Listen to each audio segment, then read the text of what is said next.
You guys might know Anand Ramakrishna as the co-owner and head chef of XO in Narrabundah, one of the best restaurants in Canberra. He has his own clothing brand, a hatted restaurant, and cooks delicious food for some of the highest profile people in Canberra. My relationship with Adnan dates back to 2018, when him and his homies welcomed us with open arms when opening up Kitta in Narrabundah. He is one of the most down-to-earth, caring, and kind people I've had the pleasure to meet. We invite Adnan, aka AK, to the podcast today. Everyone who is listening, welcome to the InBirks story, but most importantly, welcome to Hospo.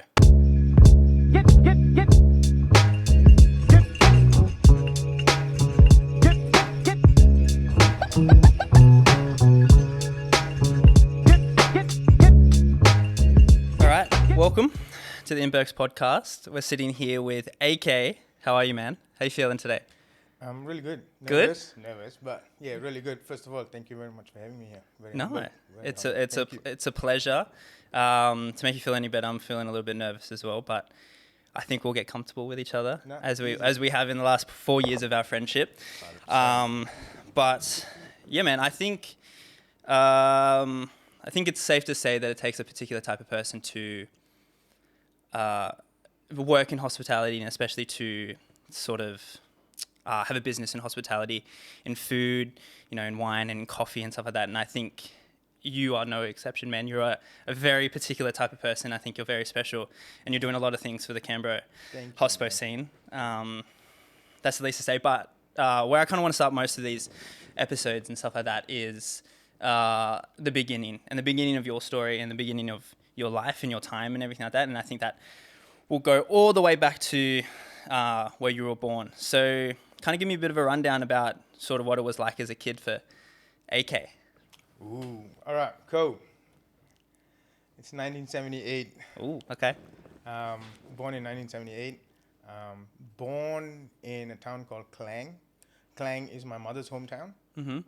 So just traditionally, whenever the Hindu, the Indian tradition, when the wife gives birth, they go to the wife's hometown, because that's where all the biggest female support, community support, it's traditional. Yeah, cool. That's where they go and they do all the ceremonies. The ceremonies before you give birth, the ceremony one day after you give birth, and whatever and whatnot. Anyway, so I was born in Klang.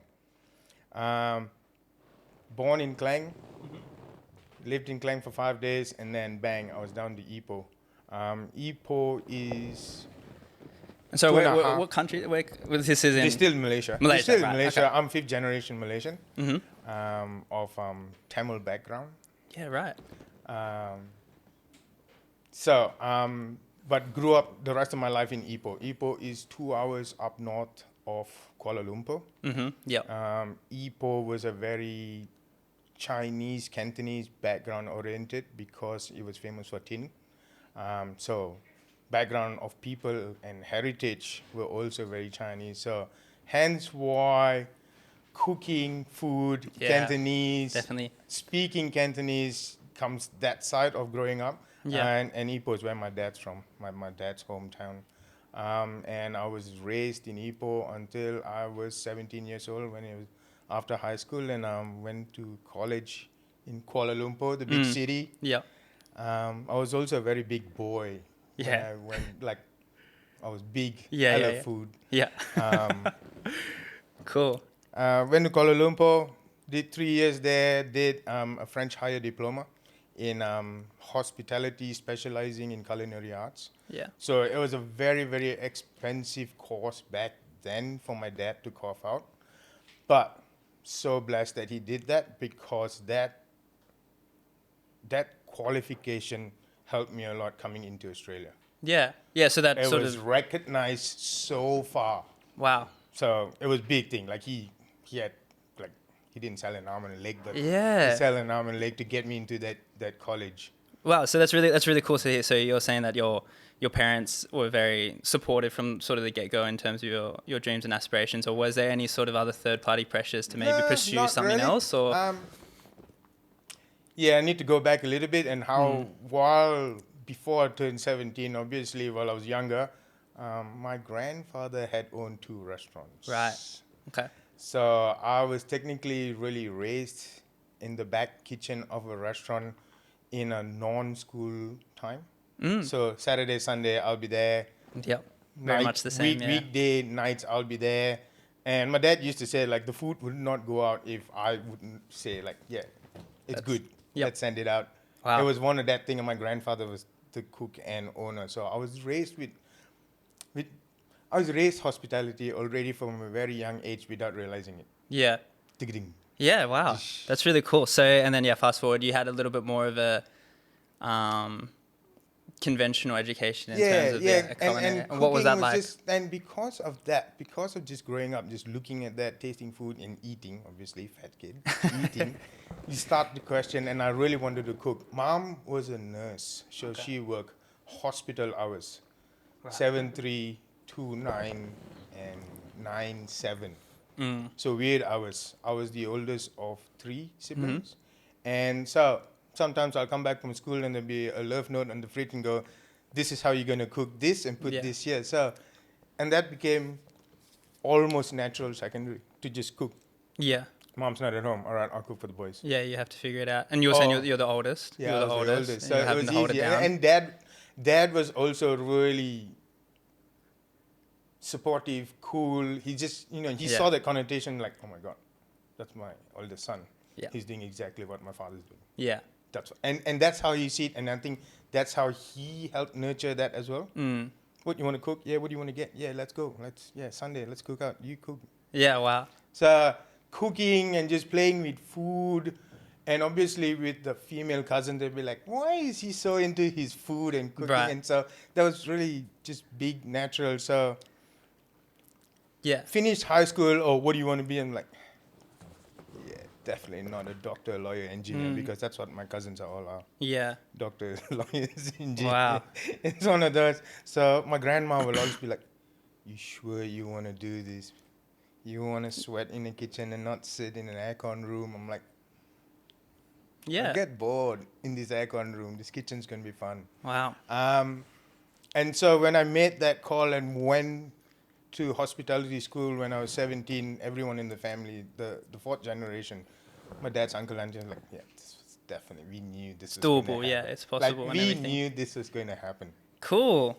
So and I always use that as a purpose of traveling as well, just to get out of the country and do that. And everyone's very proud of me now. Australia, own restaurant, representing Malaysian, Indian sort of background food on the menu. Yeah, that's on Instagram because he follows Axa and he gets excited. But like, let's go, it's fun. That's so cool. It's so cool to like hear that you're, from literally from the get go, you're sort of more Hospo born and bred. I mean, with contrast of having Louis on last month, of someone who come about the industry 30, I think 30-ish years into his life and stuff like that, after spending so much time in the public service and whatnot. And even his perspective on things and how he sort of said when I asked him if he was to go back and do things a little bit differently and kind of get straight into hospitality, that he might not be still in it where he is in life and everything like that. And I thought that was a really interesting perspective because, and it's cool to have yourself, and because I'm very much the same, very similar. I have done nothing but hospitality. And growing up, obviously my Oma and mum's side of the family have had numerous amounts of Indonesian joints and stuff like that around Canberra. Like the Indo Cafe is still Jeffrey there. And I used to pound your uncle's joint in the city back in the day. Yeah. We'd come out of Anytime Fitness, walk across, and get 2 packets each. Yeah, yeah. And put Uncle, you two boys again, it's like, after the gym, man. Yeah. Yeah. No, so it's like it's almost like established itself as a bit of a staple. It's sort of like that.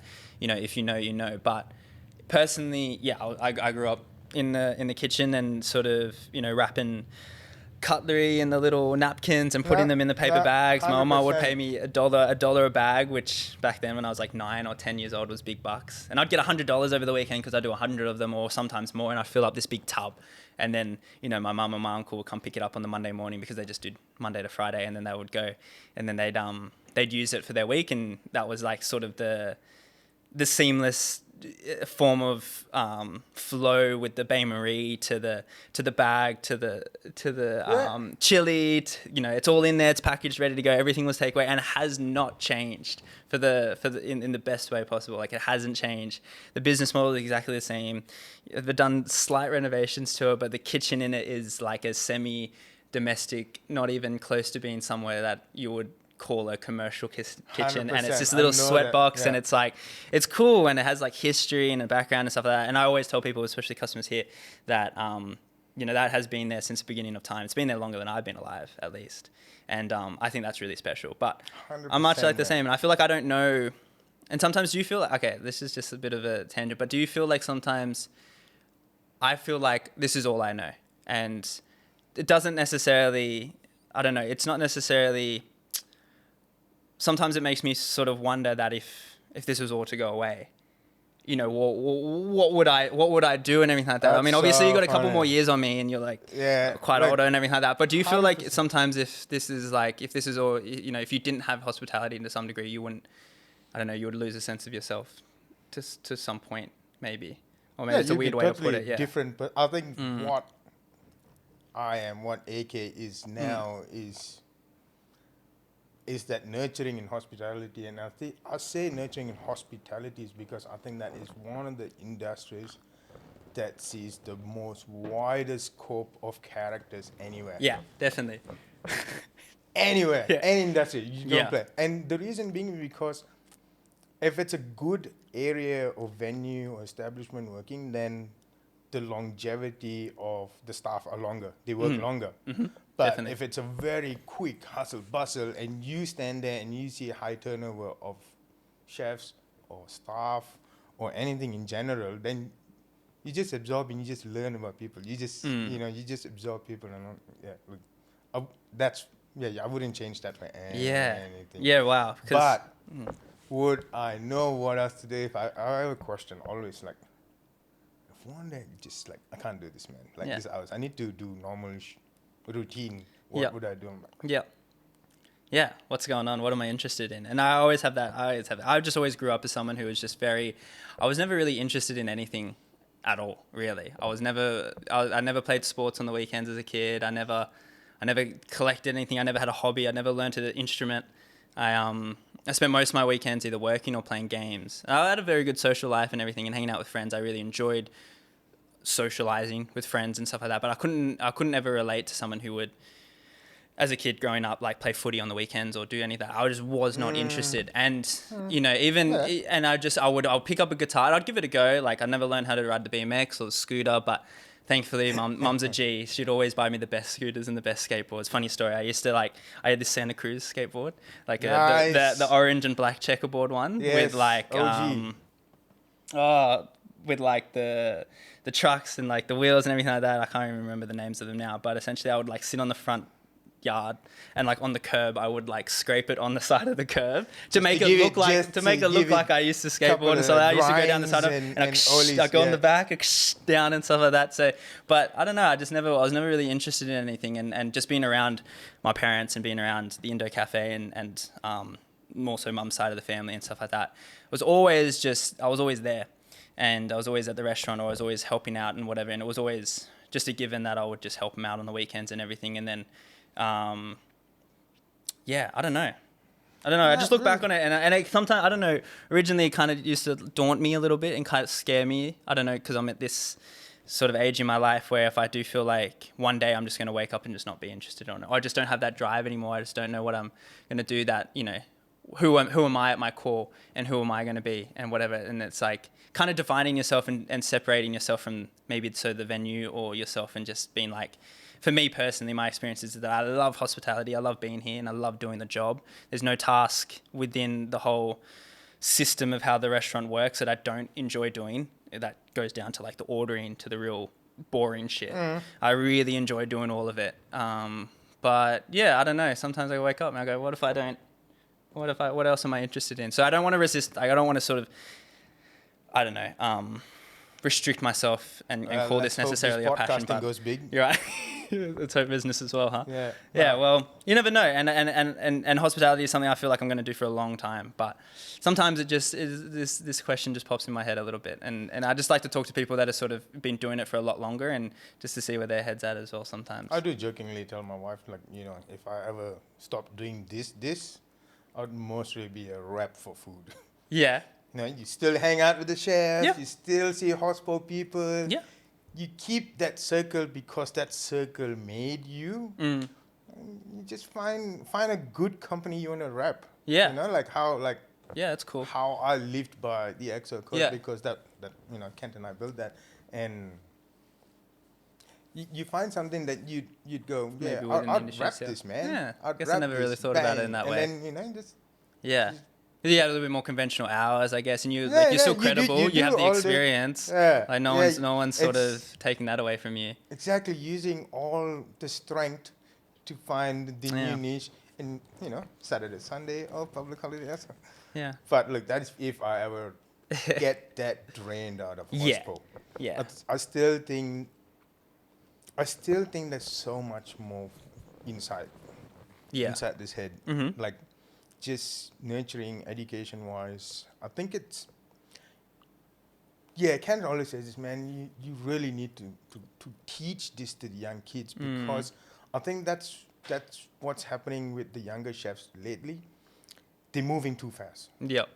Right. They chasing, they rushing really fast, and losing the core basics of I'm just speaking in chefing side Yeah. of it. You can see Hospo side, like the bartending skills and everything. What a bartender was 10 years ago, who's 30 years old, and a bartender today who's like 30 years old.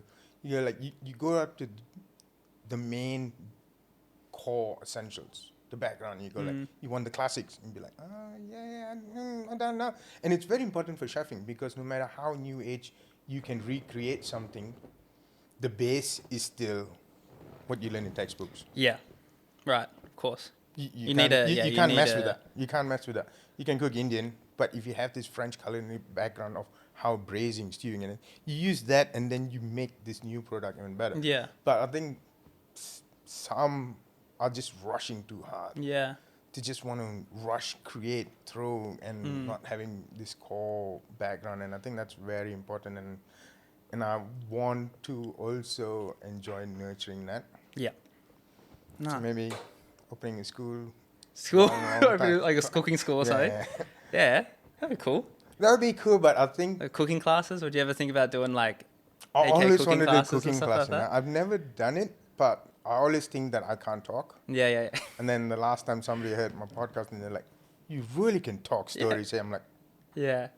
When you talk about something you're passionate about, I think it's believable for anyone, right? and you just, it just comes out naturally. Naturally. You're not dialoguing something. People know if you're a fraud, like if you're just talking about something that you're not really invested in, or you don't believe at all to your core. Like people can resonate with that, even if they don't know anything about the topic. You know what I mean? Yeah. They can sort of see what's going on. Yeah, Yeah. I think it'd be cool. Like I'd come to them. Yeah. Can you imagine just cool? Just Give it a nice bench kitchen. Yeah. Very small crowd, talk, chat, chit. Yeah. Drink wine, cook 3 courses. That's the 3 courses you eat. Boom. Boom. That's the Yeah, idea, cool. All right. Well, I would say But just also in connection with, if you said like, look, if you really run out of hospitality and this really drains you, or just in general, like anyone who's survived the last 2 years is already mad heroes. Anyone that survived, struggled, and went for it, Yeah. and did everything they could, mad heroes. But I think this year is going to be just as tough as well. Yeah. Every year. I just had this vibe, and not because people in general. I think people are very worried, and people are just keeping first, and they're really certain that it's all good now. Then they'll go back. Yes, but for now, I think people are just cautious, just careful. That's it. And so if you can go out and eat in a nice restaurant, back in the days twice a week, now they're like, I'll go once in 2 weeks just in case. Just in case something. What's going to happen? We don't know. But It could take a long time to recover. But I from think it this as well. year, Hospo retail is, you got to do a lot. Yeah. You Yeah. have to do a lot. Yeah, that's definitely safe to say. But you said, so fast forward to 17, you said you went to college when you were 17? Yeah. And how long were you studying for and doing It that? was a 3.5 year program, Yeah. and it's a twinning program where two accredited Malaysian colleges twinned with French and Switzerland university. So the exam papers came from France Right. with the examiners. Yeah, definitely. And funny enough, the exams were held in French. So I don't know if I can still speak any French, but chuck me there for a bit and you'd be like, oh, I Wow. remember this word. But Yeah, it'll come back. the whole 2 months of the exam time, I had to always speak in French. Like, I don't know Bless how I was you. doing it.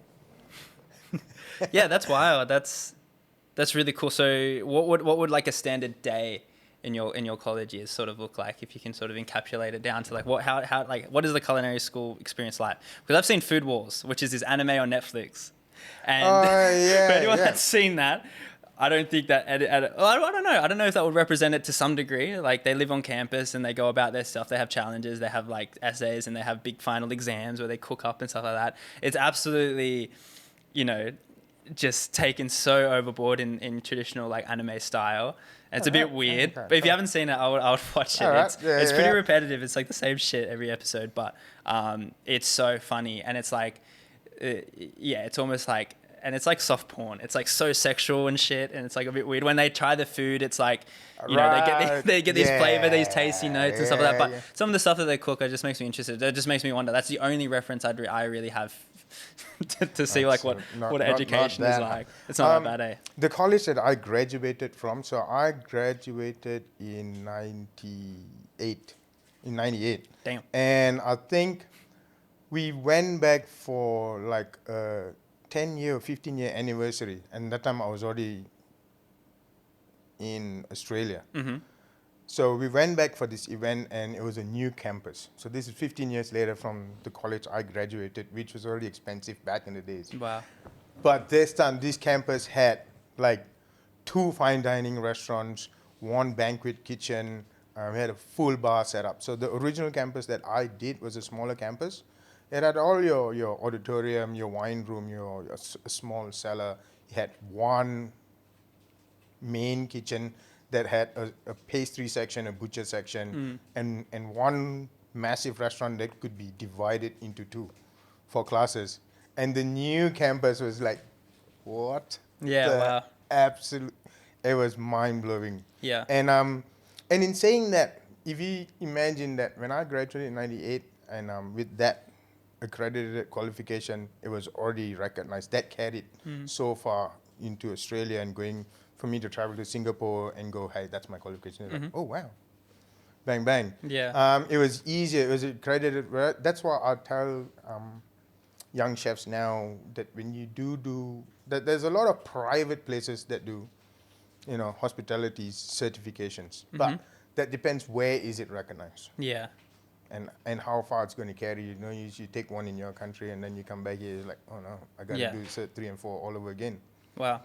And I think you kind of already answered what I'm going to ask sort of before, about how like you do think the importance of at least understanding the fundamentals of everything that goes into it, and all that type of stuff. But, do you feel like it's a necessary thing to sort of go through to become a chef, or someone at, I guess, your level or anything like that? Or do you feel like, you could have, I don't know, without it, do you reckon you'd be where you are sort of now type thing? Or do you think it might have been a longer process maybe? It's either a longer process, or I think it comes down to the passion. Yeah. I really come down to the individual passion, because I've got so many chef friends who've got no qualifications, whether in Australia or immigrants who are now in Australia, right? And some who use hospitality and chefing qualifications to just have that stepping stone, and who are not chefs at the moment. Yeah. So you got all of that, but if it's real passion, having that qualification is an added advantage. Yeah. But in saying that, I know, and I've interviewed young chefs now, more so Asians in the Asian kitchens, right? Hmm. And they go, I learn all these things in CIT and I don't use it at all in my real actual workplace. Yeah. Like, why are we doing that? I'm like, Yeah. But you need that as a basic because and go like, how is it my basic if I'm not using it at all? Like whatever I studied, and which actually, it depends on. Yeah. So I was classically trained in French kitchen. So I came from French and Italian kitchens until EXO. Yeah. EXO was the real Asian kitchen. Yeah, My yeah, first yeah. venture into, maybe not the first core ones, but the first of doing anything of that kind, because anything before then was very French and Italian, and that's why there's a lot of French and Italian connections Mm. in my Wow. EXO dishes. Wow. So fast forward, you've moved to Australia. Well, how old were you when you moved to Australia? And did you move to Sydney first or Canberra? Where Yes, where did it no, happen? I was Yeah. in Sydney. Yeah. I had 9 years in Sydney. Yeah. Then I came to Canberra and just ventured. I was en route to Melbourne. Mm. Did a trial for a restaurant, for 2 restaurants in Melbourne. I was en route to Melbourne. Another friend said, hey, maybe check out Canberra and hit up this place. There's a couple of your boys there. I'm like, oh, really? Mm. So did that. I saw a stepping stone for education.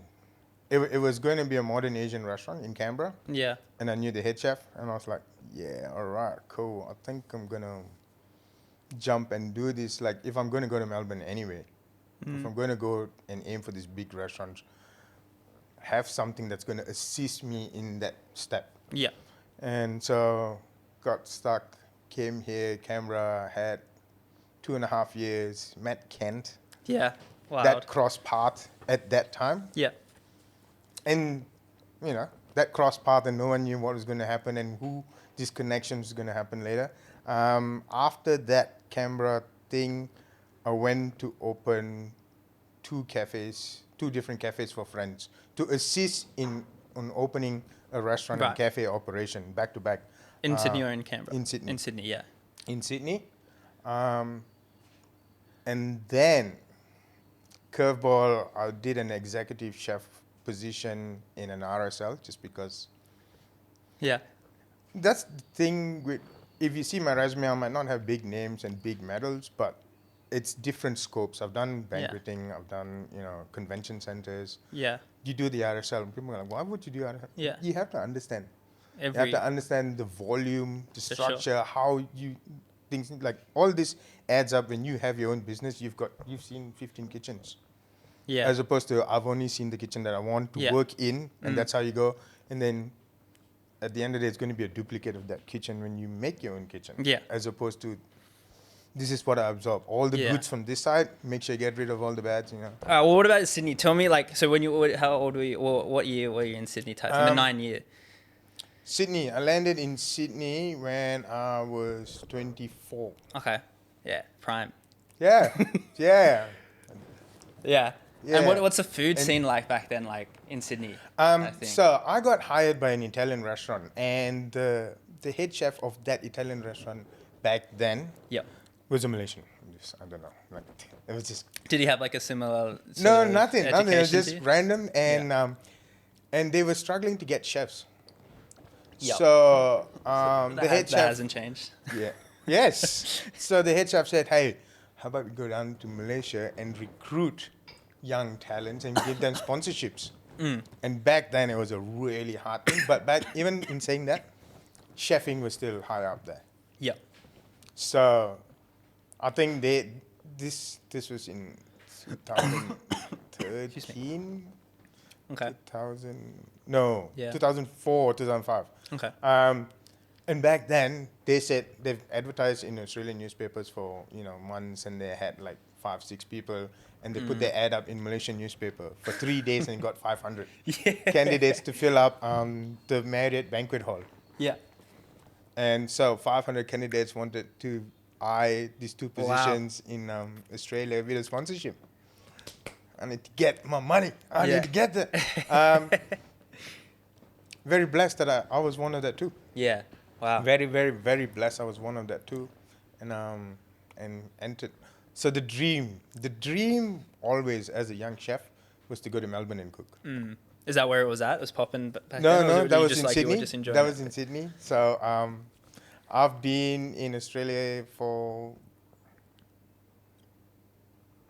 17 years, Mm. 16 years. Mm. I've never gone to Melbourne and Yeah. cooked. Never. Yeah. Always wanted, like, that's where I always want to go, like, as a young chef. As a young chef in 2000, Mm. Melbourne was food capital. Yeah. That's where some of the big names that you've heard of, Yeah. it's like Melbourne back then. Like, that's Yeah. where you have to go. Yeah. It's like, I need to go to Paris and France to learn how to cook because, Right. that was called That was it, essential. eh? Yeah, so, but yeah, went to Sydney, came, Canberra, went back to Sydney, came Yeah. to Canberra.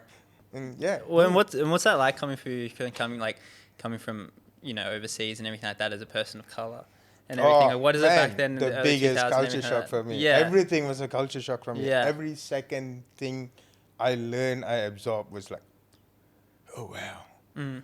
this is real. This And not even like, in hospitality, just yeah, in just in everyday general, living and just everything. everything, everything that I've watched. Like, so the thing is, my family, where I grew up, at home, back home in Malaysia, Mm. we were a very English-speaking family. Okay. So for some Australians here back then, when I came in and go like, oh, Yeah. Right. you're purple okay. color and you're from Malaysia, and then you start speaking fluent English, they're like, this don't add up. Mm-hmm. Where are you from? Why are you like this? And I'm like, Who are you? why are the other Malaysians not like this? Yeah. And go like, oh, I grew up speaking English. You're like, why? Mm. Mm. What do you mean why? Like English, like I've got a lot of educated. Like there was a lot of even lecturers within my uncles and my cousins. Mm. So English was a very like you could never get anything under an A for English. Mm. In your family, yeah. If you get a B, you can get a C minus for Wow. maths. You'd be like, yeah, right. Make sure you study that topic. Yeah.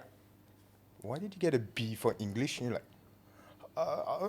you could never. Yeah. Like it was that big. It was that big that you'd be like, don't worry. You can learn your mother tongue. You can learn the second language later. Yeah. Make sure English is the one that's going to help you travel anywhere. Yeah. Right. And I had uncle. My mom's youngest brother was in the military, so he traveled a lot. So with that, my mom's only scope of like, if you're gonna go overseas, you need English. So she made sure all three boys fluent English. So coming here, the culture shock was the lifestyle and what I was absorbing. But anyone hang on me and be like, you speak English. Yeah. What's going on?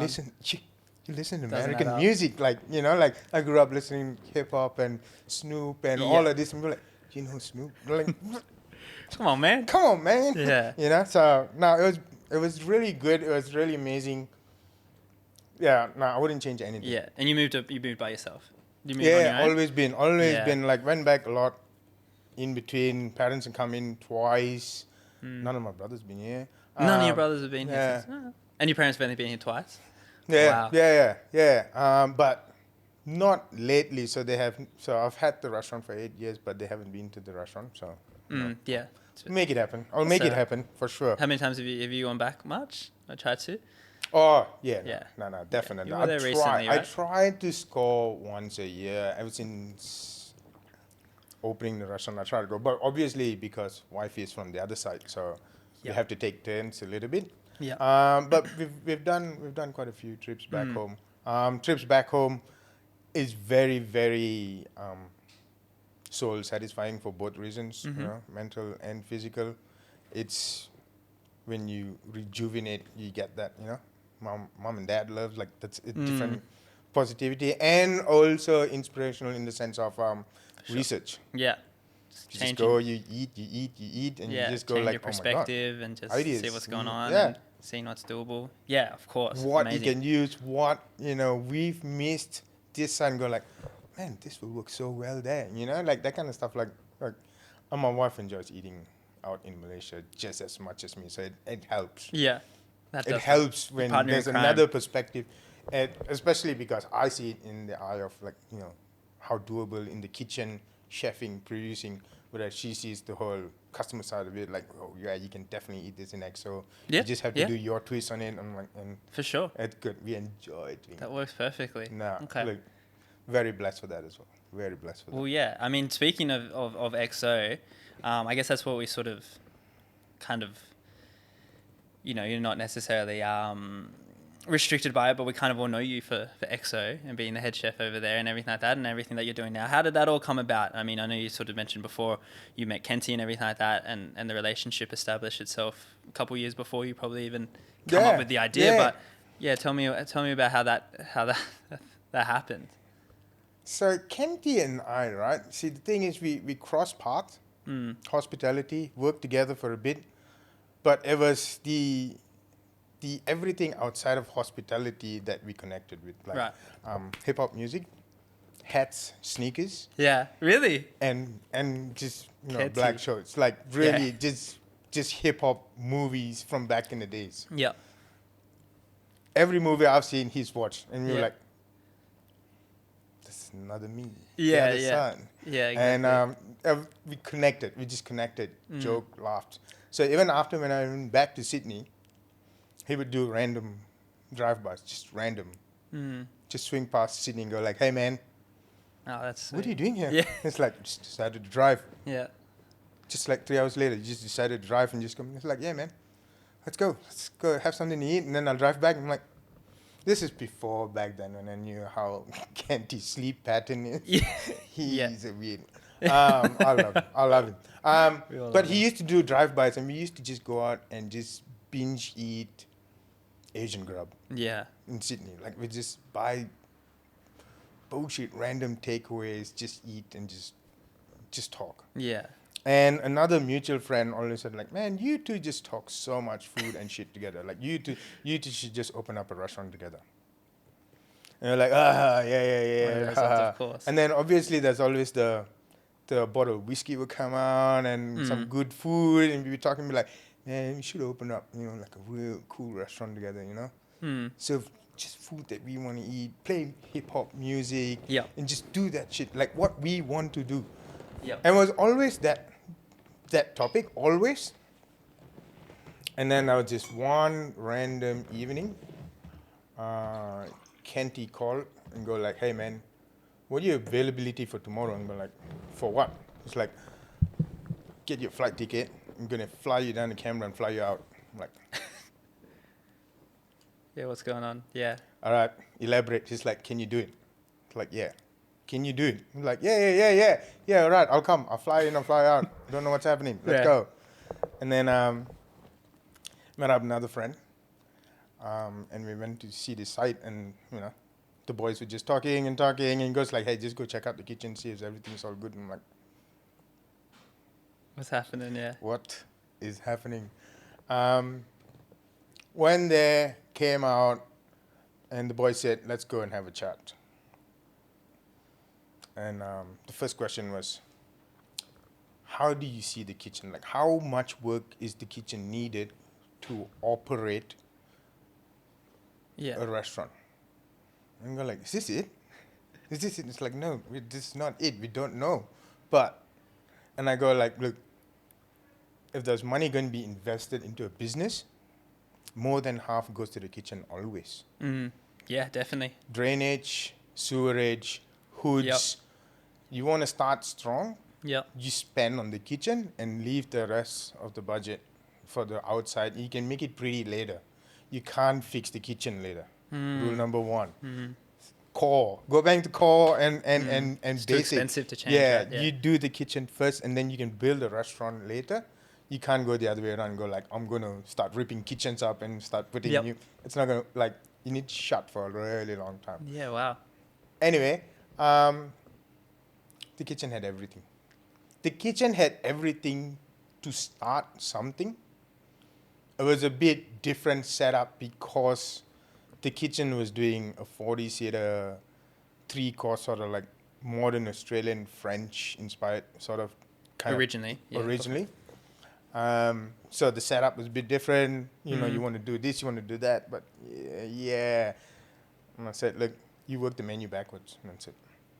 Wow. Anyway, when they... that's so cool. Yeah, had a big chat, went back and forth a couple of times. And are we talking about the venue and the space that we're talking about that now, EXO Narrabundah? is at Narrabundah. So everyone's heard of the hood. I didn't. Yeah, okay. Yeah, I'm not from Canberra, let alone don't know about this, don't know what. And believe me, I used to be walking home at like 11 o'clock at night, not knowing why I was going. This is before Kita was open. It was scary. Before Kita was open, it was a scary spot. Yeah. Yeah.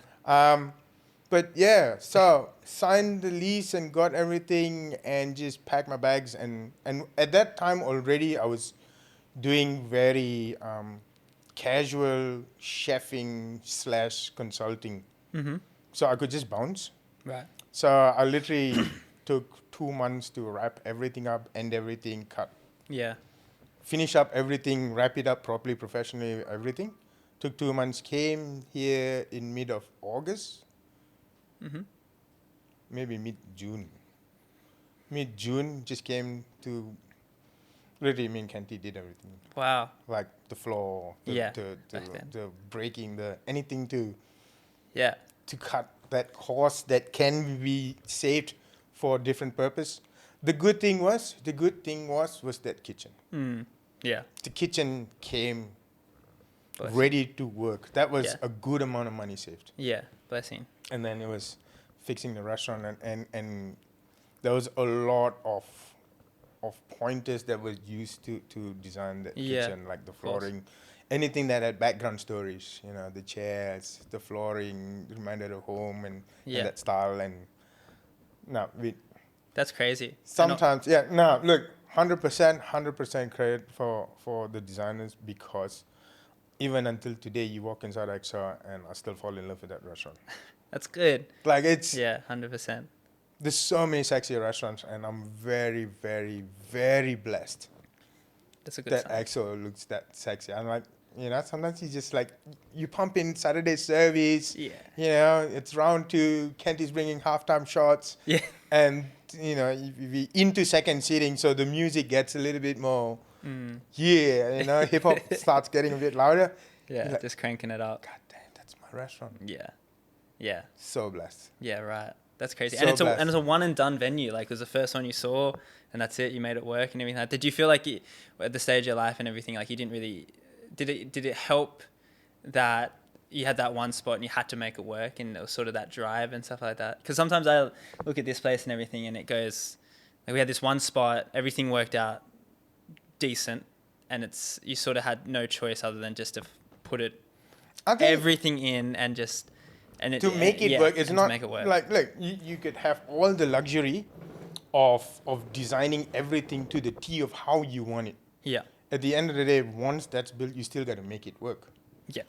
Of course. You still, just because you designed it doesn't mean that everything's going to flow tick. Yeah. You still got to make it work. And I think just having something that's already there and you got to make it work, it just needs a little bit more TLC. That's it. You just need a bit more TLC and just to breathe, think and go, we can work this. And where I was touching on that whole, doing the menu backwards is you could come up with the dishes and the menu that you want to have on the menu and then go, how am I going to work in the kitchen? Or go, this is my kitchen, this is what I can work with and my limitations to what I can produce and put on the pass. And then go, how am I going to dissect that and put it into a modern kitchen, modern menu format? And that's how Kenty and I, look, there was so many things Kenty and I wanted to do. Like, we wanted to put this and put that. Yeah. This is 2 kids who go, we're going to put all the best dishes in one menu. Like, like all the best players in one basketball team. Like, it's not going to work. But we tried. Like, look, very happy. Like, the soft serve worked. Yeah. That was pioneering at that time. Like, people... Why would you have a soft serve in a nice fancy dessert restaurant? Hey, look. Now people are like, hey man, EXO, soft serve, bang, bang. I love playing with colors. Like, colors are so important. So colors represent flavors for me. And I love playing with things that, you'd go, I think this is good. I think that is good, But yeah, fried chicken was on the menu. Yeah.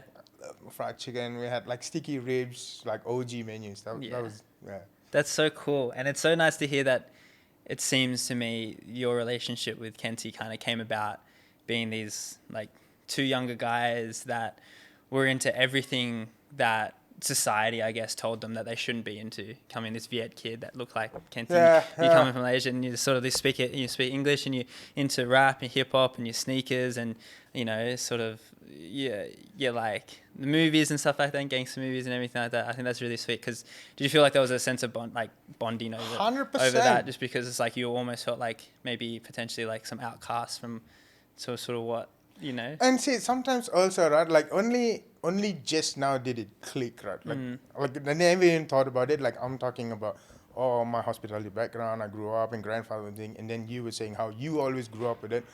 And unconsciously at the background, I think that's why Kenty and I gelled that well together. We were both raised that way as well. Kenty's literally like you, like he grew up in mom and dad's restaurants and grew up in Vietnamese restaurants. Yeah. After school, you go there, you finish your homework there, you go back home at 10 o'clock. You know what I mean? Like Saturday, Sunday, you do the dishes and you get extra money. That's where you buy 100%. all the cool things that you want as a young kid. Yeah. And I think that's another reason why I think passion's really important. Like at the end of the day, that's the one thing that's going to be the key factor to why you're doing this. Why are you hustling this hard? Why are you grinding this hard? Like, believe me, obviously you want that money side of it, but it's the passion. Yeah. You need that passion. That passion will drain. You need what you were saying before. You need to be able to walk into your space and be like, that love. Yes. You just Yeah. And for me, it's the cooking part, and I'm so blessed that Kenty is the me of the front of house. Yeah. Yeah. Like you the need that. passion, the wanting to, like the way he thinks about the drinks list, the beverage list needs to match how extravagant the food is. Mm-hmm. It's not just like I'll just do a good service. That's not Kenty's. Like I said, like the me of front of house, and it helps that is why, like, and I think that's why people don't always just see like EXO as Kento, EXO as like, it's always, Kento Starsky and Hutch, Toodledum, it's always this too. That's cool though, And I love it. People can recognize that you're putting in equal effort. I wouldn't change it for any other things. And then a lot of people don't see it, but there is a third character. Greg helps us with everything for sure. that is structural to the business. Being an accounting background, he's the one that's whooping our ass and going like, hey man, just keep an eye on these two things, keep an eye on that thing. And another blessing into that whole business friendship equation. How that works like that. I think that's special. No, 100%. That's one of the best things. Like, and I think we always put, brothers before business, like no matter what. It is the one that got the business together. It was the brothers. But at whatever stage, like it is hard industry to just constantly, at the end of the day, you want to reward your staff. Like it is that competitive, right? So if you're going to be rewarding staff and rewarding customers, I say rewarding customers, like, look, it's hard to be very arrogant and very like, this is what I'm serving and that's the portion. Like, you can't anymore. You can't. You can't. You need Canberra to make and please people. You have to. You have to. I mean, hospitable. That's where the word for hospitality comes from. Hospitable, right? You have to give in here, you give in that. Somebody's giving everywhere. Somebody's got to copy it, right? And I think it's the business owners, and once again comes down to passion and is this a business based for financial reasons, or is this based on passion or a goal or a dream? That's the one that will. It's something I've always learned is that if the passion will just outweigh literally 100%. anything else, and as long as you've got that, you can understand that some weeks or some nights or some weeks or some months or some years can be tough, like financially, culturally, with everything going on and everything, just obviously COVID and everything is a perfect example. Like, but as long as you have that passion to a point where, you're not absolutely killing yourself over it, or, or you're not paying your staff properly, or you're not paying yourself properly, like as long as that passion is still there, I think that'll always prevail. 100%. And that's something I've been so sort of, really strong on. And as long as I'm enjoying what I'm doing, 100%. and I think that's really important as well. You need to take care of yourself in order to take care of others. You want to be mentally fresh for you to preach, for your team to be mentally fresh. So definitely. And it's hard. It's a very, very hard position to be in, where you are the business owner slash head chef slash mentor says, Yeah. you're the older person, I'm going to look for advice. So if Yeah. you contradict what you preach, Yeah. it would be very hard to teach and get them to absorb that Yeah, part. So definitely. you can't say, hey, you cannot be so stressed at work, it's just work. You got to enjoy the ride, but you losing your shit, and it just doesn't look right. So Yeah, exactly. it's a very hard one to position to be in, because I think something you said earlier, you constantly just smile, like, and the smile has to be very sincere. Like, you got to be, Yeah. you got to lift yourself up. That's Yeah, it. exactly. Like, And you got to be honest. And I think I always Yeah. had this, even when starting this place and stuff like that. I was always so strong on just being always really positive. Always sort of maybe to the point where I just like toxic positivity, or I'd always say I'm good. I've always say, yep, perfect. I had sleep, yep, all good. Everything's all good. Like, it doesn't necessarily matter how I am.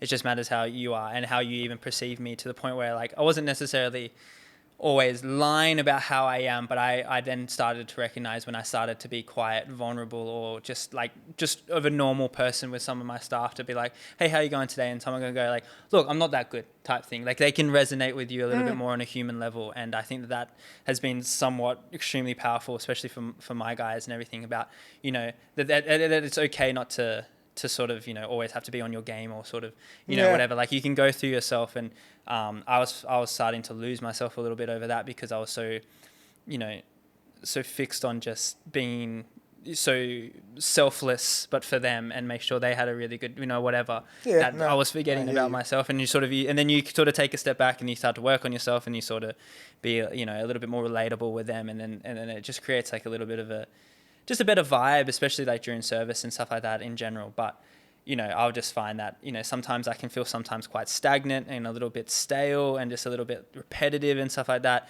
And then I need to recognize those times within myself, just to sort of freshen it up by trying something different, or doing something, whatever, because the guys really resonate with that, and they can see that and whatever. And they can sort of, they sort of feed off that a little bit. And it's like, again, you have to be passionate. You have to love what you're doing, because, how can you get these guys to be working at their best, if you're not, if you're not enjoying it, 100%. And I think that's really important. But okay, and then you started Illy, or Morning Glory back then, and everything like that. How did all of that, out of everything that's going on, you decided to take on more workload, started doing a bigger operation and everything like that? Or I think, yeah. Look, when you opened on Morning Glory, 4 years you had it for. Yes. I did some research and I looked back on it. And 2018, I think. Yeah. 2018, we had it for 4 years. So Morning Glory / Illy. Mm-hmm. We wanted a breakfast joint mm-hmm. that was Asian-esque, mm-hmm. that had connotation to our background of what we ate for breakfast. Yeah. But with an Australian familiarity. Just using words, keywords to entice people. Like, if you just put the Asian version of it and be like, Kai and toast. Why would I have Kai and toast and half-boiled egg? Like, no one would get it. But we had, coconut jam and eggs and soldiers, which is poached egg. People like, eggs and soldiers? Yeah, I know. It's like strawberry, and then, but you put all that flavors inside, people are like, oh, wow, that's really interesting. Yeah. And so, very ahead of our time, we thought we had. Definitely. I think it was definitely ahead of your time, because 1,000 ideas. This is all going to work. Canberra's not ready for this, and bang, bang. Yeah, this is it. True enough, Canberra was not ready for it. Like, the reason why Canberra was not ready for it is because it was busy. It was pumping Saturday and Sunday. But on Monday to Friday, when you want that trade, you want that traffic, you need that to sustain everything else. Yep. It was too, I wouldn't use the word bougie, but too much for Monday to Friday. It's like, hey man, I just want a simple coffee with a simple and that's where we said, no, we have to stick our ground, because we cannot have half of this and half of that. Like, I think that's important. That's a point of difference for us. If you want, an almond croissant, you got all the other 6 bakeries. Why you want to have an almond croissant and the kaya croissant as well? So we were very adamant, confident that we needed to do that. Growing up and maturing up and just, absorbing. you have to know where to draw the line and where you have to give in, or where you go, look, I understand why somebody else didn't originally put this idea into place. Somebody would have trialed and failed, so that's where you start tweaking and changing a little bit. Right? You have to, at the end of the day, you are servicing the clientele, which is the market.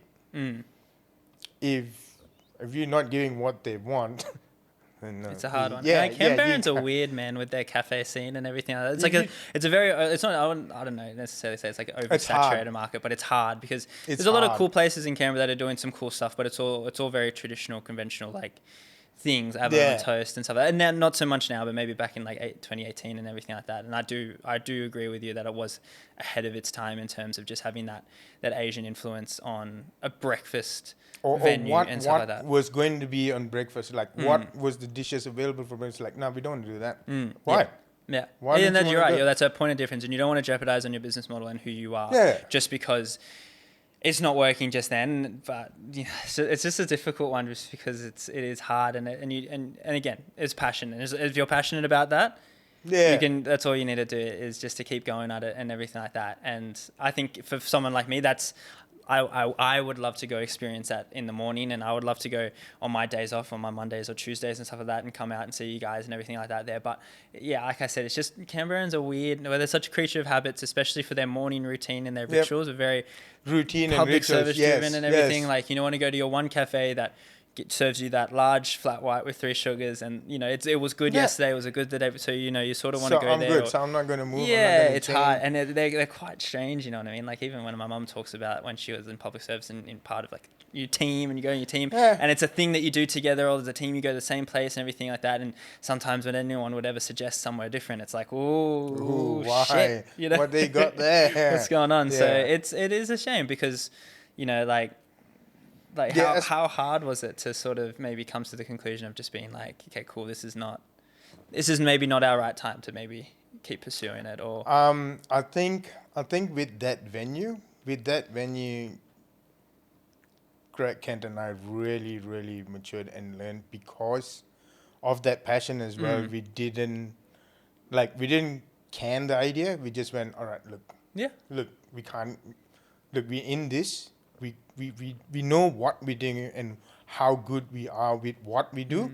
So we'll just change it up a little bit. And that's when we started doing Morning Glory by night. And we started, the Morning Glory started becoming MG. So that we wanted to go like, look, what we're going to do is, look, maybe it's too much for some people for what we were doing at breakfast. We were doing a cafe scene, but we were putting a little bit more effort from what we've learned from EXO, and that extra services, topping up the water just on the side, putting the menu and going, hey, can I grab you anything else? Because most cafes go like, the water's on the side there. If you want something, come. So that's what we wanted to do different. Just put a little bit more TLC in, like, this attentiveness and all that type of stuff. I think that makes literally all the difference. A morning restaurant.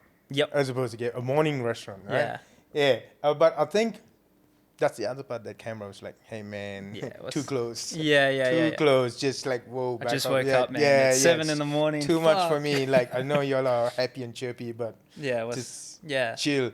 And so we realized we had to tone down that part, like, not so much, which is a bit hard. You're telling a Hospo staff to not be so attentive to somebody. It's a weird one.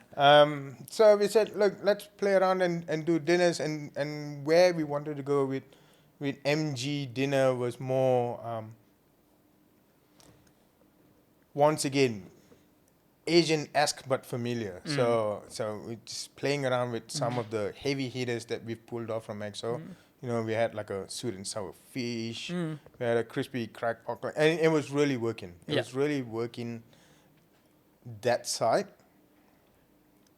But it was just not EXO busy. So you're not busy for breakfast, you're not busy for night, but you've put on more staff, 2 more chefs, because you can't get breakfast chefs to come in at 5:30, do the breakfast, go for split and come back, do lunch, do dinner, and so it was essentially 2 teams. Right. And looking back on all of that and everything, obviously there would be some very challenging times, even with EXO and starting that. What would you I don't know, what would you describe as one of your sort of toughest, darkest moments sort of leading up to everything, including maybe even Illy, so per se, or Morning Glory? I think the hardest one for me at that time was knowing and being confident that the EXO team was strong. Mm-hmm. Keyword strong. Were they individually strong? Yes.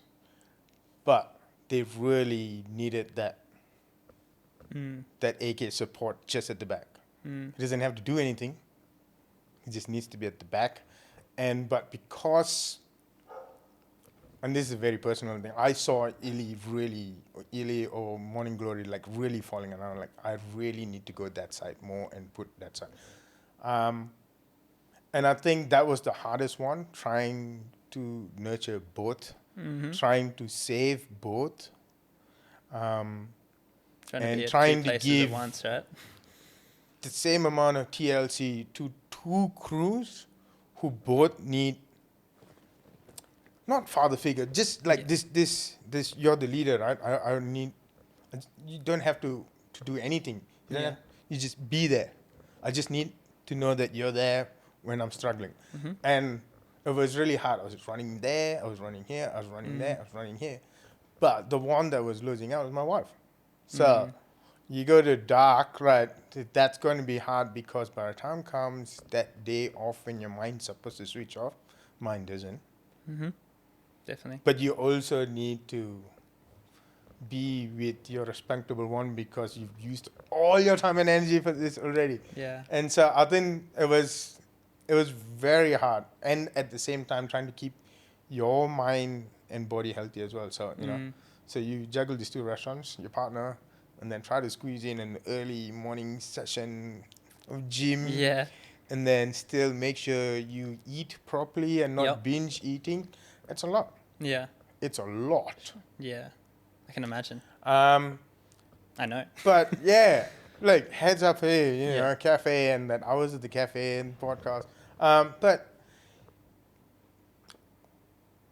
I think the hardest one was when we said, "Hey, look,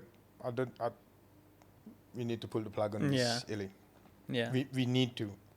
And I think the final version or the last two versions of Illy, that lunch cafe one and also the more classical take on like that Frenchy Italian sort of that modern version of that for Illy really worked. And we learned a lot. We learned a lot as a group. We learned a lot as the operators. I learned a lot as a chef. You know, what you can play, when you can play with what clientele. Well, that's good. But it's good to be back to just concentrating solo on EXO. Yeah. And giving all my TLC to not just the restaurant, but you know, to the crew as well. The That's crew, important. most importantly. You know, Nora's been with me for 5 years. That's big. That's big. Like, I know how hard is it as well because of how OCD Kent and I are as operators. Imagine having an OCD back of house and a front of house. Yeah. Like, you can't escape it. Yeah. That's good. It sets a standard. And yeah, exactly. And I think that's where she's going to be very strong in the future. Like, she's going to kick ass anywhere else. For sure.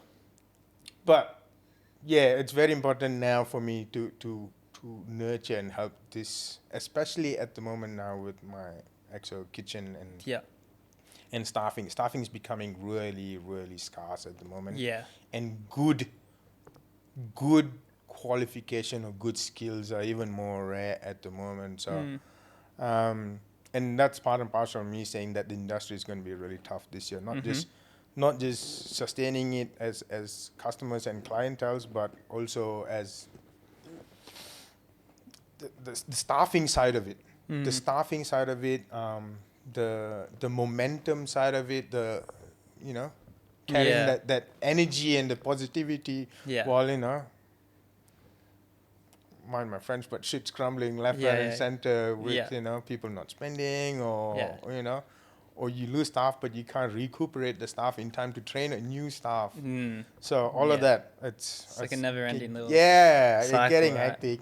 Yeah. It's getting hectic. And I think I don't fear it, but you see a lot of good talent just giving out very soon. Yeah. The ones who've seen the industry, the ones who've, I've made my mark, I've done what I wanted to do. This just, Cool.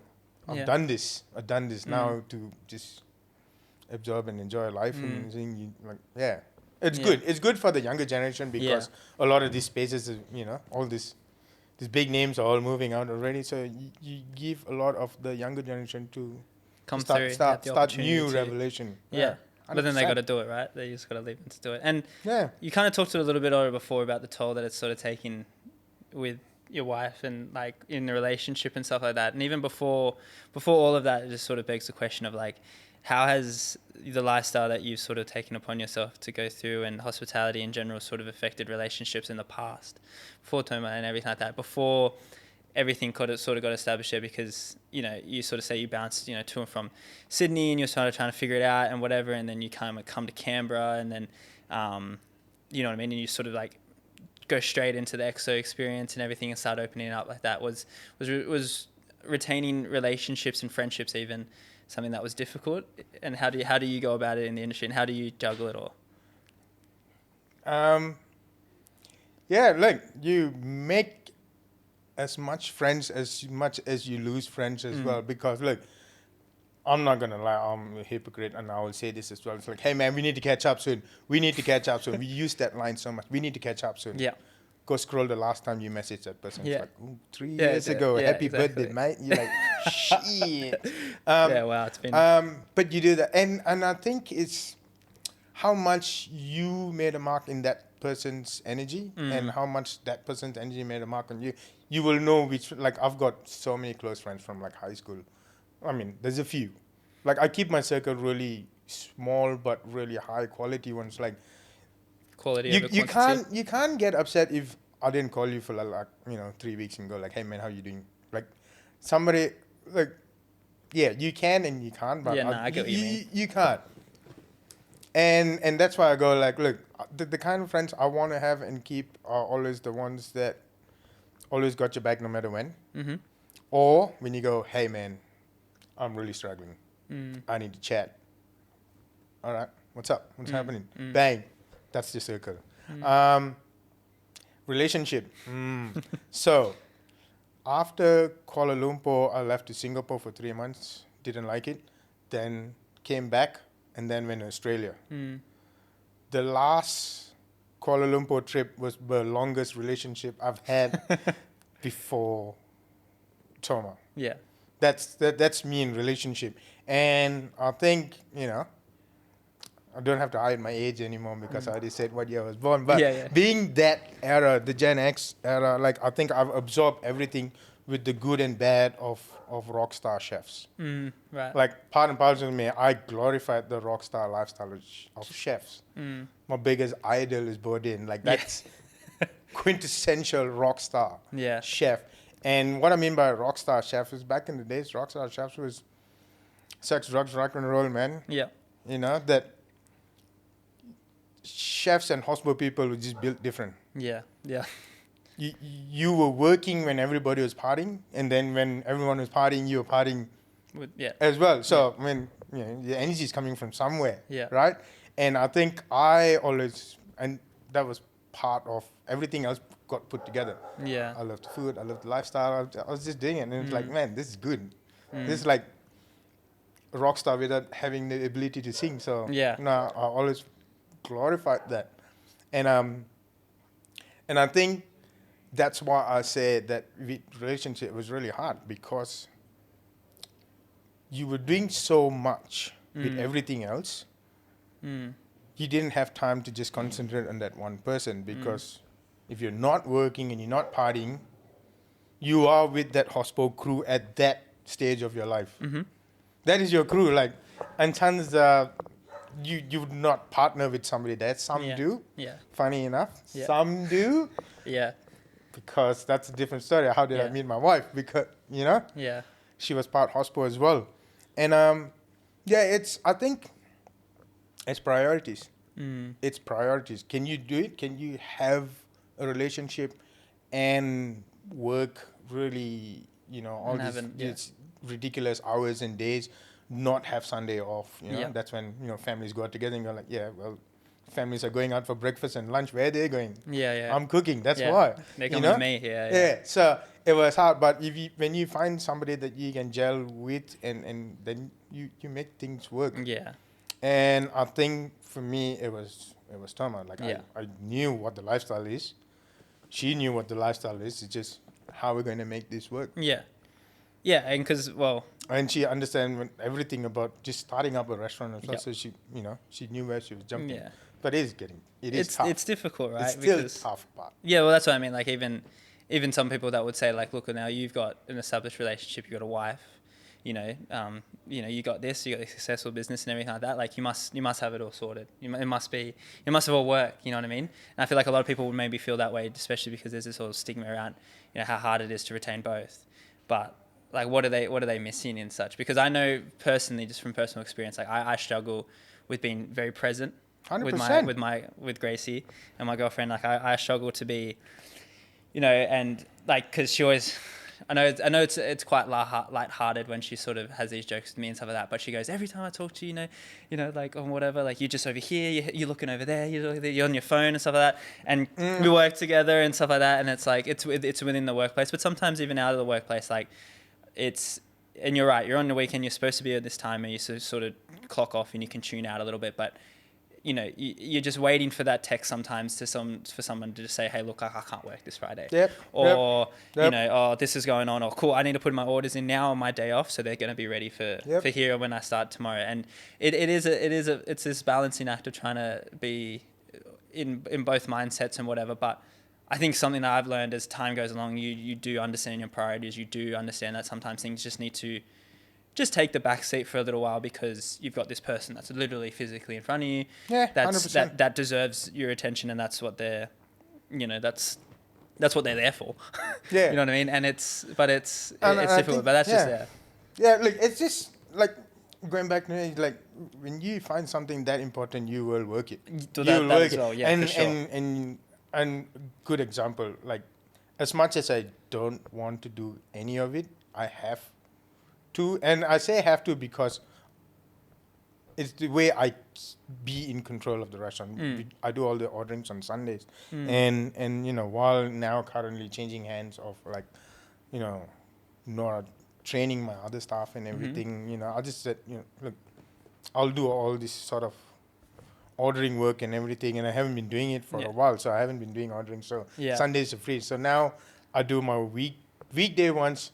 I do at night, and she's already asleep, so it's all right. But on Sunday, so how do I do it? I'll go always, usually, I'll just segregate a time, and I'll just tell, wifey, hey, between this to this time, usually 1 hour, 1.5 hours, like, I need to do the roster, I need to do this, I need to send out, and I'll get messages back and forth. Yep. Just let me sit in my, office table for a bit. And so she'll do something. She'll just find something else, maybe, do the gardening a little bit. Or she'll just, all right, cool. We got this Sunday. This is my window to do something. And you just work things. And you figure it out. Yeah, And that's all it you takes figure it sometimes. out, It's just yeah. a- But- and it means a lot to them, especially even like, when you are so concrete with, hey, look, this time, I'm going to spend it with you, and that's just going to be correct, 100%. and everything, and that means so much to them. They will appreciate. Look, it might look like you doing everything, like from the whole day, right? If you don't segregate that 1 hour, the whole day, one staff messages at 9:30, you're having coffee, and you're like, quickly, no, I'm doing this. It's 5 minutes. It's a message. Yeah. And But- then 12 o'clock, supplier, hey, I can't get this and this for your next delivery. What do you want instead? Oh, quickly. Yeah. Just one message. Whereas the partners all just looking like, that's all you do. Yeah. You're on your phone. Yeah. And it could be work, it could be not work, it could be scrolling Instagram. You're always on the phone when I'm with you. Yeah. That's how they sit. Yeah. And so I think that is I think phone is getting out of control. Oh yeah, I can second that. Yeah, I'm terrible. I'm literally contemplating fucking throwing it out sometimes. But no, I think that's really important. And then there's so many other struggles, especially like in the positions that yourself and myself are in and stuff like that. Like I want to just sort of even make reference of you didn't even get to go to Snoop Dogg on the weekend. I saw that on your story. Like I know that you're sometimes gutted at that. Like, and just for reference, Look, I'll take a deep sigh because Not only did I not go, I had people messaging me that night saying had to be one of the best concerts that they've ever gone through. That doesn't help. I'm like, Yeah. Yeah. and I think a lot of people were helping. They were sending me videos of footage. Like, Yeah, well, I that's literally had shit. 7 Instagram messages Yeah. from like Sydney homeboys and Yeah. like went and go like, hey man, this for you, bro. Hey, this for you. I'm like, Yeah. And just for But I'm context, not so there. on the weekend, D.O.G., the big Snoop Dogg, he played in Sydney, and yeah, AK wasn't able to go for whatever reason, but work related, I'm sure. yeah, look, But once again, like, see, even if just say I shimmy shuffled and got a few people to help me out to go and cover a shift there and put the chefs who are working for me to have a couple of friends. Will they enjoy the company of my ex-staff that came there and worked before? Yes. yeah, But then yep. it's a bit tight and restrained in the Yeah. kitchen, and my boss is going to this concert, Yeah. and like they're not thinking like this. This is me thinking what they Exactly, yeah.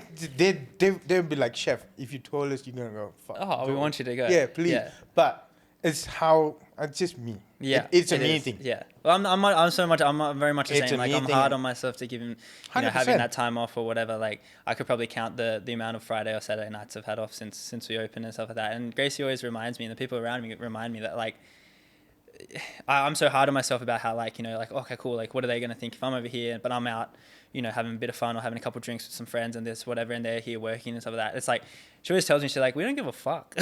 Like, you just go, like, we can see that you work so hard and everything like that, It's like, what we tell you know what I mean? ourselves in It's the just head. like, we It's want you to go do that because Yeah. it's like one of those things, and it's like, and I think rightfully so, man. Like, you should be able to want to still go to, like, Snoop Dogg. It's like your favorite artist and everything like that. And as you sort of said on your story, like, you missed out last year or the year before, whatever it was, and and come this time, and you sort of made mention to, like, he probably won't be like, doing crip walks or anything like that anytime soon, and continue doing that. It's just like, and it is like, it's a little bit of a hard pill to swallow, but it's just a funny one. And again, going back to Louis' conversation, all this type of stuff, even, with whatever, the times that he said he spent some time in Sydney and stuff like that, about some things going on. Like, even when he was away, there were still things going on, here that he couldn't really necessarily change either. Yeah. So it's, Yeah. Like, I think at the end of the day, I made the choice, Yeah. so it's all right. Yeah. But I think I also know when to play the card. Like, and I say play the card is, if the kitchen was not so staff restrained, I would have swapped days off and did it and had, and I wouldn't say the word guilt conscious. I'd just be very comfortable and confident. yeah. Maybe I would have, had a few drinks, had Snoop Dogg, and go like, yeah, I'm partying, and forget about it. Yeah. And then suddenly after the concert, look at 5 messages and go like, oh no, Yeah. oh no. Yeah. You know what I mean? Like, Yeah. and then your mindset, and you're not going to drive back after. Yeah. Like, so it's a day and a half. It's not the 2 hours concert. You actually have to allocate 2 days Yeah. Yeah. of Exactly. the chefs prepping Yeah. and the prep to go for the next day's Yeah. service. If they get slammed and they run out of prep, I'll just come into service with 0 prep. You can't, right? Yeah. So Yeah. I think it's a choice I made because I knew that I didn't want to put extra pressure and burden Yeah. on it. And It's your choice to make, but it doesn't make it any Yeah. more easier. You know what I Yeah. mean? Like, it's difficult because it's like, Wu-Tang Yeah. and Nas is coming in May, so let's aim for that. May, yeah, hectic. Yeah. What did they give you, 2 months to sort that out? Yep, I'll Yeah. try. That's I'll weird, eh? 'Cause try. that's how we. I'll that's target that now. It's sometimes how you got to think, like, right? Like, even for me and my friends, like, when they, they're not in the position that I'm in and whatever, they're, they can sort of, they go sometimes week to week, and that's how they plan their weekends and whatever. But that's how we got to think about how, in 2 months' time we got Nas. So that, like, I got to think about that now. I should have probably started thinking about that 2 weeks ago or something like that. But that's how I am. So when people give me like these little things like, oh, by the way, I'm having birthday drinks on Saturday night and it's a Thursday, come through. I'm like, dude, come on, Bro, man. how do you think this works, bro? Yeah, how do you Like- think this works and everything like that? And it's funny, but it makes those times off a little, that 100 times, million times more special when you can, and everything works out well. And even the position that I'm in, like, when everything works out and I've got enough coverage on the floor and you know what I mean, and everyone's all good and no one in that week has picked up any extra shifts, like they're not overworking themselves that week 100%. because they're helping me out, or everything in the kitchen's fine, everything like in a perfect Is a world, tick, tick, tick. everything works and that's pretty rare, but it happens and it can happen. And even if you know, and it's something that I'll always like keep in mind, that sometimes the guys, they're happy to pick up an extra shift if they want, like they're happy to make, because they want to see you work really well, and that's a relationship that you need to create with them. And if that's already solidified like previously in the culture of your workplace, everything like that, you help each other out, and it's like, and I think that's really important as well. Most important word, and Greg Ken and I preach this, right? Yeah. We preach this culture over your skill set. Everything, yeah, for sure. Culture over, like, if you're a happy person, if you can take curveballs, if you just a go-getter, I want to do a bit better. I want to do a bit better than yesterday. Or you got high dreams. I want to be better than AK tomorrow. Yeah, go. Right? It's it's that culture, that character, right? Whereas that you can't nurture that. That comes from you. You bring that. That makes part of you. Skill set you can train. So somebody comes with a shitty character and really massive skill set, I'm gonna hire somebody who's a go-getter who doesn't know how to do anything. Yeah, exactly. That's like for sure. Because chances are that person's skills are just gonna be like, oh, you're doing it like this. Yeah. Oh yeah, I think I've got a better. Like, yeah, for sure. Hang on. Just do my way first, and then slowly we can ease into if you can speed it up. And culture over skill set anytime. Yeah, and I'm hard on that as well, and I think that's something that I've really worked upon here, and I feel like even quite recently I've identified that as almost the core philosophy of running a business is how you can navigate your culture and everything like that. It's not if you can do the books right. It's not if you can do sort of this. It's not if you can sort of run this and everything like that. Obviously, you need to keep things afloat, and that's a given. But how can you manage the people? How can you manage the culture? How can you manage your customers and stuff like that?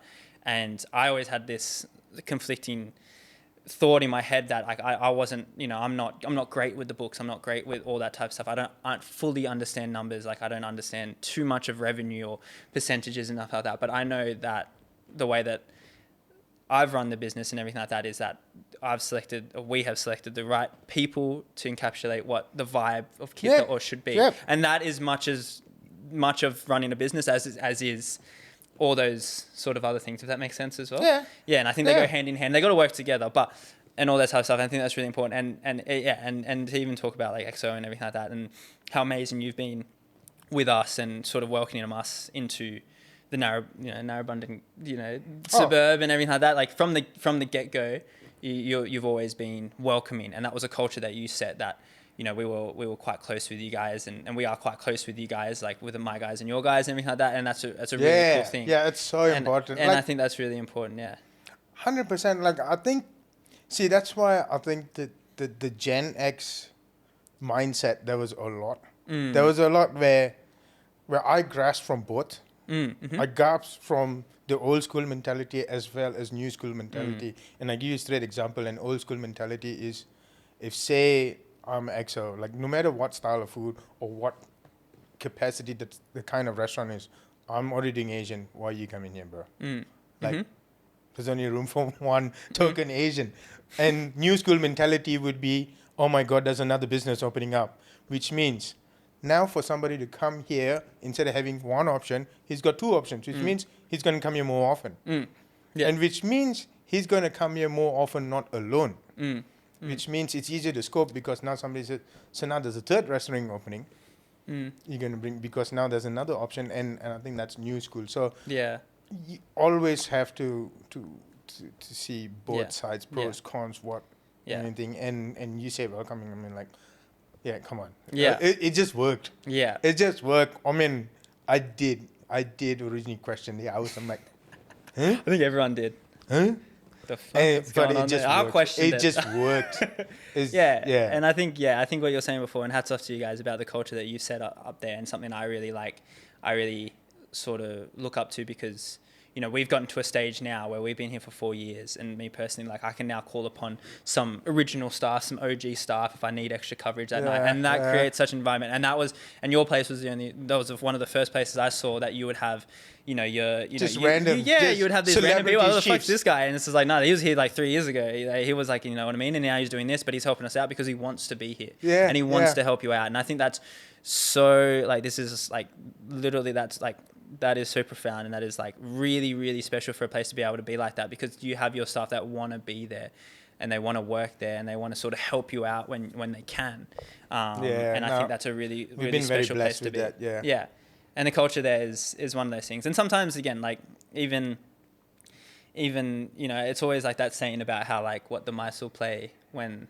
What is it? When the cat's away, the mice will play, or something like that. And I think that's a perfect way to sort of sum up culture and such, and even, and all that type of stuff. It's like sometimes when I step away and whatever I'm doing, if I can hear from other people who have come in on that night and they said, oh, it's really fantastic, everyone was really vibing and stuff like that, that's when I know that the culture that we've set here is we can always improve, but is as good as it can be when you're not there type Correct. thing. Everyone's having a fun time, everyone's quote unquote like behaving themselves, but like, then no one's slacking off. No one was like, oh, when you weren't there, like I felt like the service was a bit shit, or like, it was like, that's nothing worse than, and I haven't had, and it's like and I think that's really good. But and I mean, you've had Exo now for 8 years, did you say? Yeah. Hey, that's a long time, man. That's a long time. And after everything that's been going on, everything like that. It's a blessing. It's hard work, but also having amazing relationship with, just the staff that were very supportive, ex-staff, OG staff. And I always say, brothers before business. Yeah. Like the three of us help us a lot. The three of us help each other a lot outside of business, mentally, just advice, just important. Just always just constantly talking, even if it's not business. Yeah. It's very important. You just always need to, like, at the end of the day, each of us are there for each other. Yeah. Obviously, everyone will have different pressure and different, headspace sometimes. But the knowledge of knowing, hey, I got your back anytime, bro. Yeah. That's all. You push because you go, I can't fall. Yeah. And are you happy? Yeah. And are you happy? And more of a chef sense, like, what ingredients do you feel like would make up the dish of happiness in your eyes? And is there any ingredients that you might be missing or maybe need improving on? I was going to say chili, but like one ingredient, chili, bro. Ingredient chili. Look, there's always room for improvement. Yeah. You always want to educate yourself and evolve. You don't want to suck into being old-fashioned. You will always hear somebody with a better way of doing it. Sometimes they can be way younger. You cannot be biased in that. Like, somebody will see something differently that can actually sincerely help you. Not everybody wants to take over and change shit. So I think, like, key ingredients recipe, learning. Yeah. Yeah. I think learning and being humble. Yeah. Always. Yeah. Grateful. No matter how big the world, everything around, I believe. Being humble to absorb anything, being humble enough.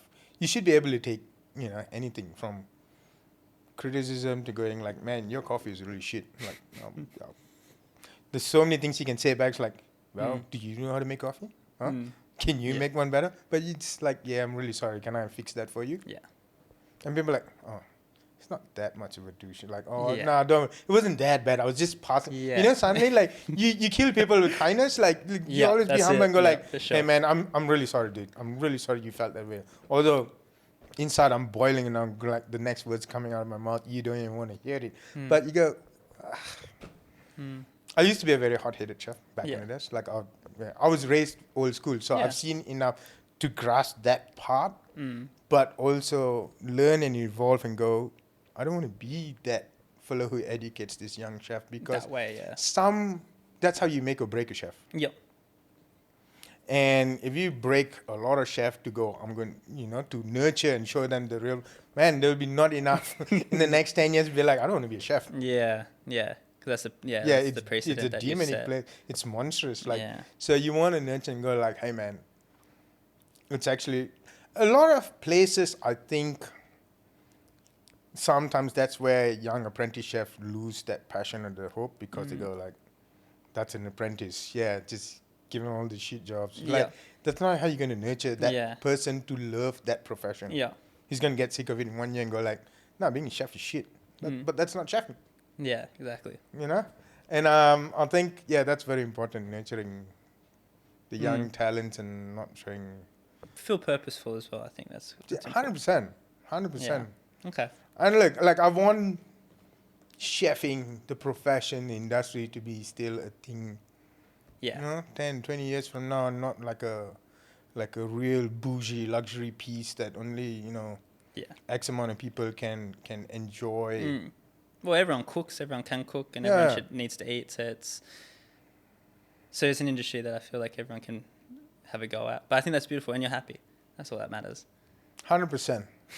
All right. I think you make yourself happy. Yeah. You have to. You have to be responsible for making yourself happy. Yeah. If you slip that one time and go like, don't worry, I'm doing this, this will make me happy. Yeah. With that expectation, it's going to kill you. Yeah. Yeah. Well, beautiful, man. I think we have a closing tradition on this little potty. So, again, taken straight out of my boy Stephen Bartlett's podcast, Diary of a CEO. It's much bigger budget and much more popular than this one. But this is our little twist on it, the InBirks style. Off the top of your head, what do you feel, what 4 people would you want to sit down and have dinner to, or breakfast or lunch, whatever, have a meal with around a dinner table, and why? And potentially maybe what venue would you want to choose for that? And that's that can be included of your venue as well. But what 4 people? What do you feel like?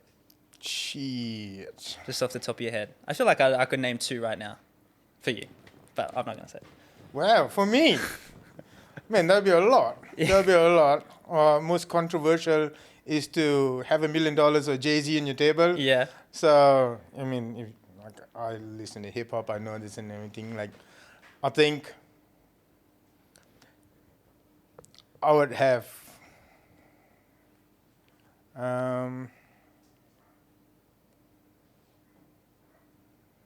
Wow, you're really putting me on the spot, huh? Who are the first few people that come to your mind?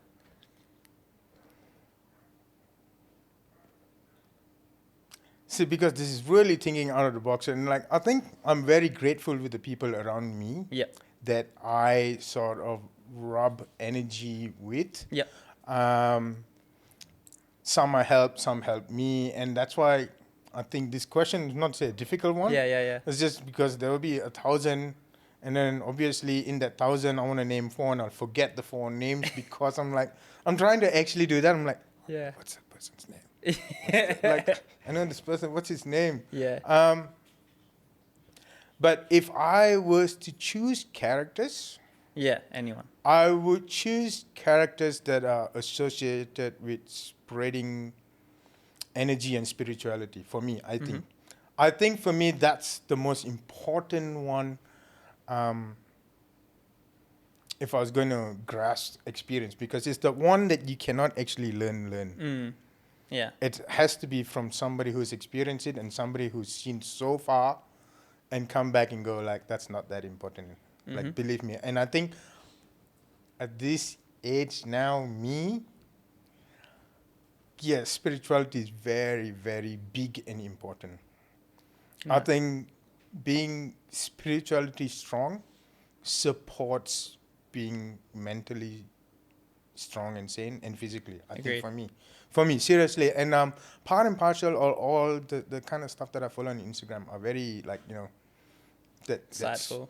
That people be like, why are you doing this? Like, this is so, what? Yeah. But that's the one, like, things that,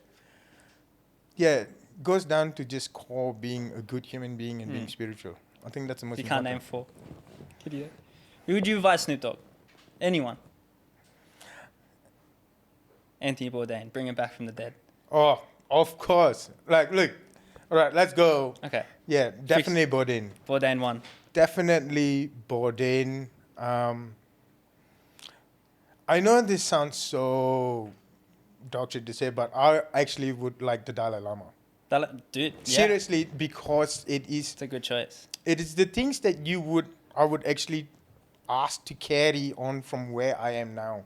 Mm-hmm. If I'm 15 years younger, these characters that you're talking about will all be very money and wealth associated because that's where I would have been thinking. But right now, I think don't matter to me anymore. Yeah, I think it's how being a good human being is and how I'm going to carry...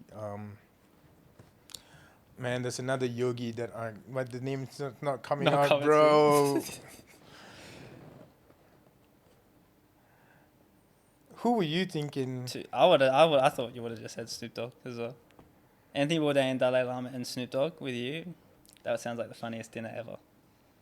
That would And be, you know who else I'll pick? Like, very underrated. Very underrated. I mean, obviously, I'd love to put Tupac straight there. Done. But Nipsey Hussle. Yeah? Nipsey Hussle is a very underrated rapper. Yeah. And what he did for the community in Crenshaw side. Like, seriously. And the kind of books he was reading. Yeah. Man, that brains is beyond brains. And I think I appreciate that now more. 3. What 3? Is that 3? Nipsey Hussle, 3? You're one person. One more. I'd go, Dalai Lama, Bourdain. I'd actually go Park and Nipsey. Yeah.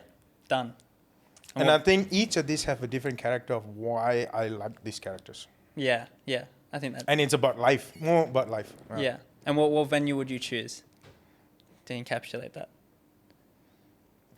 You being serious? EXO, Saturday night, second seating. Done. Blaring, the heavier ooly dooly hip hop music.